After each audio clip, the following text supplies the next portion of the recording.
Setiap tanggal 17 Agustus, masyarakat Indonesia mengenal teks proklamasi kemerdekaan dalam bentuk naskah ketikan yang dibacakan oleh Soekarno pada pagi hari 17 Agustus 1945.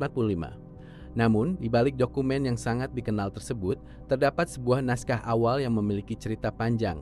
Naskah itu bukan hanya sekadar kertas berisi tulisan, tetapi menjadi saksi bagaimana keputusan besar bangsa Indonesia dirumuskan dalam situasi yang penuh tekanan dan ketidakpastian.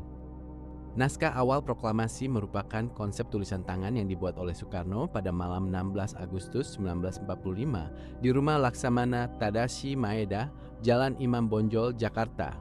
Rumah tersebut menjadi tempat pertemuan karena dianggap relatif aman untuk melakukan pembahasan setelah Jepang menyerah kepada sekutu. Pada saat itu, keadaan politik Indonesia sangat dinamis. Jepang masih memiliki kekuatan militer di Indonesia, sementara para tokoh pergerakan Indonesia harus mengambil keputusan penting mengenai waktu dan cara menyatakan kemerdekaan. Peristiwa ini bermula setelah Soekarno dan Muhammad Hatta kembali dari Rengas Dengklok. Sebelumnya, kelompok pemuda membawa keduanya ke Rengas Dengklok dengan tujuan mendesak agar kemerdekaan segera diumumkan tanpa menunggu proses melalui Panitia Persiapan Kemerdekaan Indonesia atau PPKI. Perbedaan pandangan antara kelompok muda dan kelompok tua mengenai waktu pelaksanaan proklamasi menjadi salah satu dinamika penting menjelang kemerdekaan. Perumusan inti naskah dilakukan oleh Soekarno, Hatta, dan Soebardjo. Mereka menyusun kalimat yang harus mampu menyampaikan pernyataan kemerdekaan sekaligus menggambarkan bahwa bangsa Indonesia mengambil alih tanggung jawab atas masa depannya sendiri. Di ruang makan Rumah Maeda, Soekarno menuliskan konsep naskah proklamasi dengan tangannya sendiri. Muhammad Hatta dan Ahmad Soebardjo memberikan masukan terhadap isi dan susunan kalimat. Proses tersebut berlangsung dalam suasana yang sangat terbatas oleh waktu karena proklamasi direncanakan dibacakan keesokan paginya. Setiap kata harus dipertimbangkan karena teks tersebut akan menjadi pernyataan resmi lahirnya negara Indonesia. Setelah konsep selesai dirumuskan, naskah tersebut kemudian diketik ulang oleh Sayuti Melik. Dalam proses pengetikan, terdapat beberapa perubahan redaksional untuk menyempurnakan naskah. Salah satu perubahan yang dikenal adalah perubahan kata tempo menjadi tempo. Selain itu, terdapat perubahan frasa wakil-wakil bangsa Indonesia menjadi atas nama bangsa Indonesia. Perubahan tersebut menunjukkan bahwa naskah proklamasi mengalami proses penyempurnaan sebelum akhirnya digunakan dalam pembacaan resmi. Namun, perjalanan naskah tulisan tangan tersebut tidak berhenti setelah naskah ketikan selesai dibuat. Setelah tidak digunakan lagi, naskah konsep tulisan tangan tersebut sempat dibuang. Dalam situasi yang serba cepat pada malam persiapan kemerdekaan, tidak ada penyimpanan khusus yang dilakukan terhadap dokumen tersebut. Seandainya tidak ada seseorang yang menyadari nilai sejarahnya, mungkin masyarakat Indonesia saat ini hanya mengenal versi ketikan tanpa mengetahui adanya konsep awal yang menjadi dasar penyusunannya. Tokoh yang kemudian menyelamatkan naskah tersebut adalah B.M. Diah, seorang wartawan yang hadir di rumah Laksamana Maeda pada malam perumusan proklamasi. Ia mengambil naskah tulisan tangan tersebut dan menyimpannya secara pribadi. Tindakan tersebut membuat salah satu dokumen terpenting dalam sejarah Indonesia dapat bertahan hingga sekarang. Selama hampir 5 dekade, keberadaan naskah tulisan tangan proklamasi tidak diketahui secara luas oleh masyarakat. B.M. Diah menyimpan dokumen tersebut secara pribadi melalui berbagai periode sejarah Indonesia. Pada tahun 1992, naskah tersebut akhirnya diserahkan kepada negara dan kemudian menjadi bagian dari koleksi Arsip Nasional Republik Indonesia. Keberadaan naskah tulisan tangan proklamasi memberikan gambaran yang lebih lengkap mengenai proses lahirnya teks kemerdekaan Indonesia. Berbeda dengan naskah ketikan yang telah melalui penyempurnaan, naskah tulisan tangan memperlihatkan proses pemikiran, perubahan, dan pertimbangan yang dilakukan para tokoh bangsa sebelum sebuah keputusan besar diumumkan kepada masyarakat.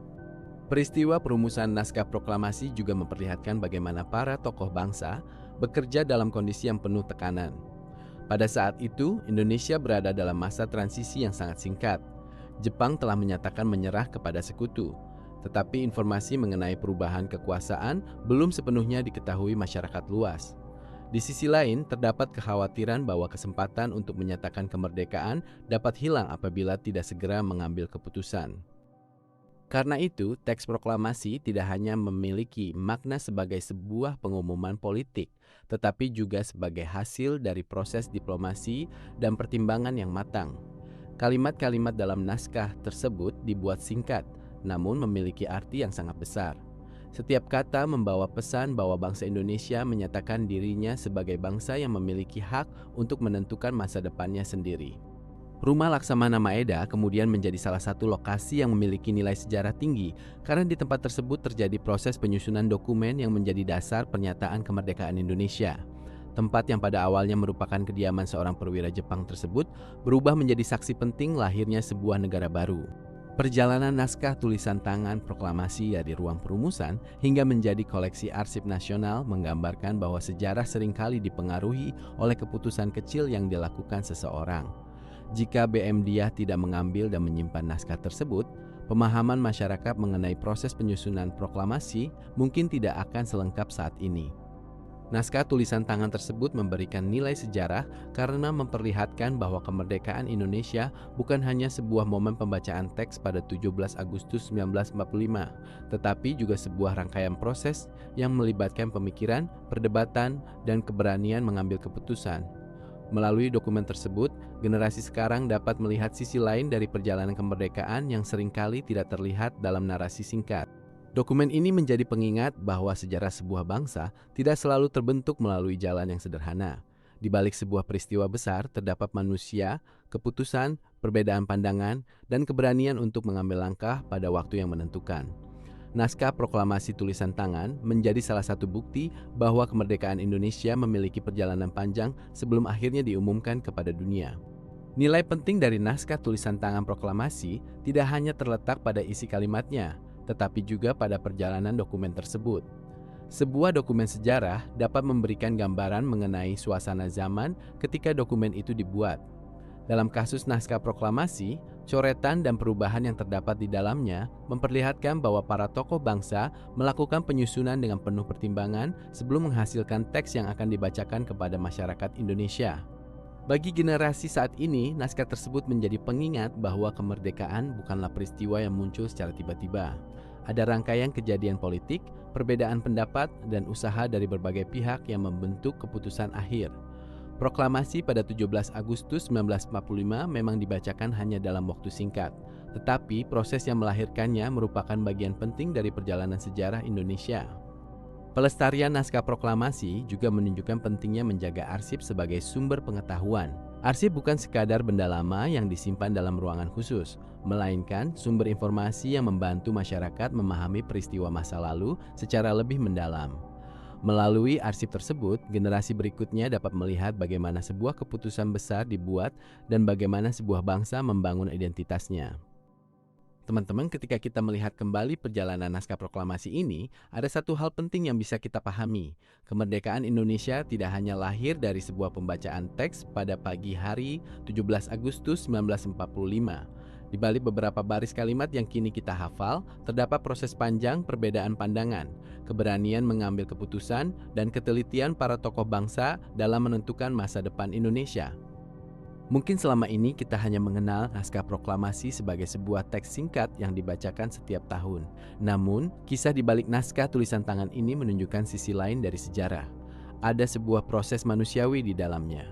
Ada diskusi, ada perubahan kata, ada pertimbangan, bahkan ada sebuah dokumen yang hampir hilang sebelum akhirnya tersimpan sebagai bagian dari sejarah bangsa. Kisah BM Diah yang menyelamatkan naskah tersebut juga memberikan pelajaran bahwa menjaga sejarah tidak selalu dimulai dari tindakan besar. Terkadang, kepedulian seseorang terhadap sebuah benda yang dianggap sederhana justru dapat menyelamatkan bagian penting dari perjalanan sebuah bangsa. Dari sebuah ruangan di rumah Laksamana Maeda pada malam 16 Agustus 1945, lahirlah sebuah dokumen yang kemudian menjadi simbol berdirinya Indonesia sebagai negara merdeka. Naskah itu bukan hanya kumpulan kata, tetapi rekaman perjuangan, pemikiran, dan harapan sebuah bangsa. Terima kasih telah mengikuti perjalanan sejarah naskah proklamasi ini. Semoga kisah ini membuat kita tidak hanya mengenang kemerdekaan, tetapi juga memahami proses panjang yang membentuknya.